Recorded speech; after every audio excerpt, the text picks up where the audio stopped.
Hey, Nasdaq, what an honor and privilege to be back again. Slide rules, paper tape readers, disk packs the size of washing machines, mainframe computers and green bar paper. Oh my God, I've seen it all. My dad was an electrical engineer, and he worked in major aerospace defense companies like Raytheon, Litton, and Sperry Rand. He even had patents. He was a brilliant guy. So he morphed his career in the very earliest days of the microcomputer industry, back when I was 6 years old. And I remember him taking me to a major electronics trade show right here in New York City. And it was at this huge convention center. It was the biggest thing I had ever seen in my life. And that trip was punctuated by a glorious stay in Newark, New Jersey, at my cousin's. And they had this chair that actually converted into a bed. I mean, if you want to talk about blowing a kid's mind, you know, if that trade show with 10 million computers didn't do it, I'll tell you, that chair converting into a bed really did. And I was always fascinated by this stuff, especially when my dad would take me with him to his office.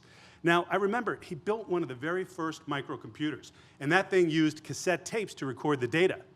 And the tape was made out of metal, and the tape inside, well, the last time you guys saw a tape, it was probably the Doobie Brothers or ABBA, right, with that thin film plastic. This was actually a metal tape to record the data. And I remember him taking me to their clients to install this thing, and this was like state-of-the-art, cutting edge. I mean, this is back in the days when he'd take me to some of his clients, and they would have these big mainframe computers, and he would type all kinds of stuff on these punch cards, and then he'd put that stack of cards into a card reader, and he'd push some buttons, and what would happen? Boom!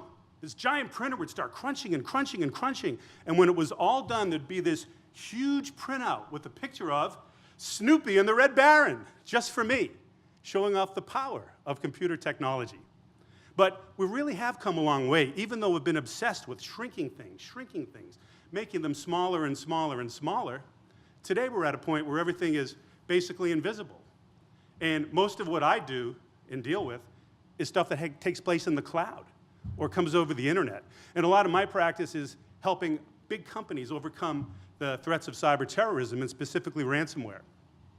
One of my proudest accomplishments is my $1 million ransomware guarantee.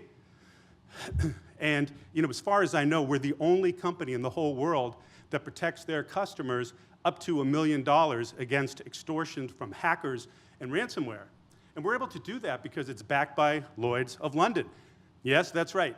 The $1 million, billion-dollar, huge international insurance company wrote us a custom special policy that any client I work with is protected against ransomware extortion up to $1 million. I'll tell you what, I must be good if Lloyd's of London is willing to stand behind our $1 million guarantee.